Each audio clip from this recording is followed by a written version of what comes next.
dressed, eat breakfast, organize my house, and then walk out the door and go do my daily task for the day. That I can do. I can do those things. I can do all things, the big and the small things.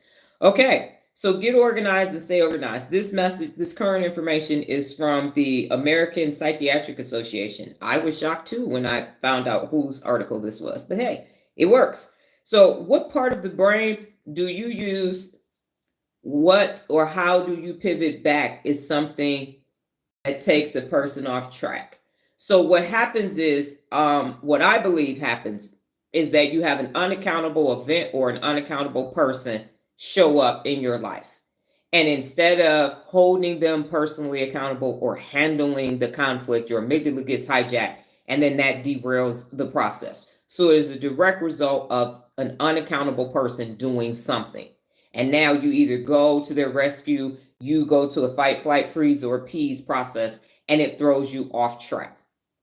But it wasn't designed to do that. It came to test your resolve. So everything will be going along perfect, fine, wonderful, handy dandy, and all of that. Nola had a head cold about 2 weeks ago, and she still had to perform and do everything that she needed to do because that's how you strengthen your resolve. Sharonda, you mentioned that you were not feeling well and you still organized your vanity because that's what needed to be done.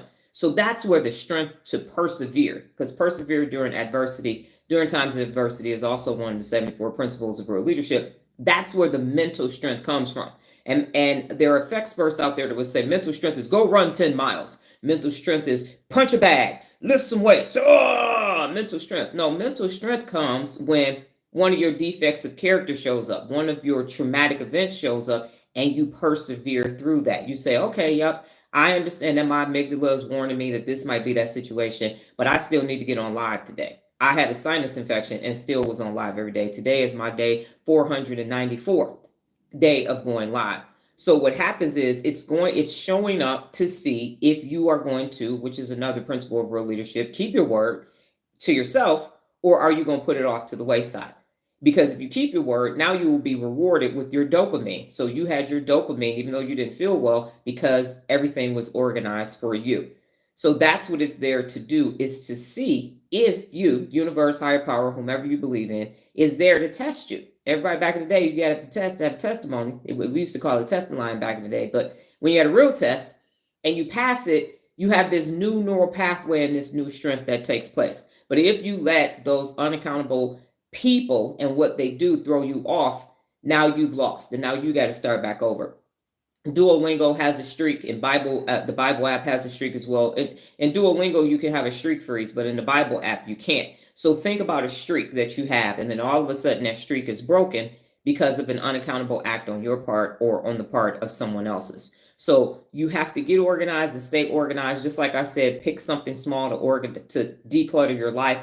The same thing happens with organization. So you can say, I'm going to be organized and I'm going to wake up at the same time every day, 7 days a week. Someone on Threads the other day said, are you looking forward to the weekend? And I replied, I said, I don't have weekends. I have 119 hours a week, because there's 168 hours in a week. By the time you take sleep out and all that, you end up with 119 hours. So I have 119 hours a week to get shit done. There is no Saturday, Monday, weekend, all of that. It's 119 hours. That's what I'm going to use every week to get things done. And when you take that out of the equation now, and I say get up every day at the same time and go to bed. People that work will sleep in on the weekends. You've lost your time. Naps are your friend. Take naps is one of the 74 principles of real leadership. So still get up at the same time, because your biorhythms, everything is where it needs to be. No, I'm going to just sleep in. Nope. I am up. If I get a nap, I get a nap. If not, I'm going to go to bed at the same doggone time. No matter how late we get home, I'm still going to get back up at 3 o'clock in the morning. So the point is to keep that routine. Because what happens is now you can introduce new things because you have that morning routine. Now you can have your cognitive overload moment into your working memory, and now you'll be able to create more neural pathways. The more organized you are, the more you can actually accomplish. Now, you're not accomplishing other people's shit. I learned that. I'm not doing that. That's your stuff. I'm only doing my stuff. And that's it. Okay, so according to the APA, the American Psychiatric Association, you use the executive function of your brain to get organized and to stay organized. Now, they refer to the executive function of the brain as the CEO of the brain. It's in charge of making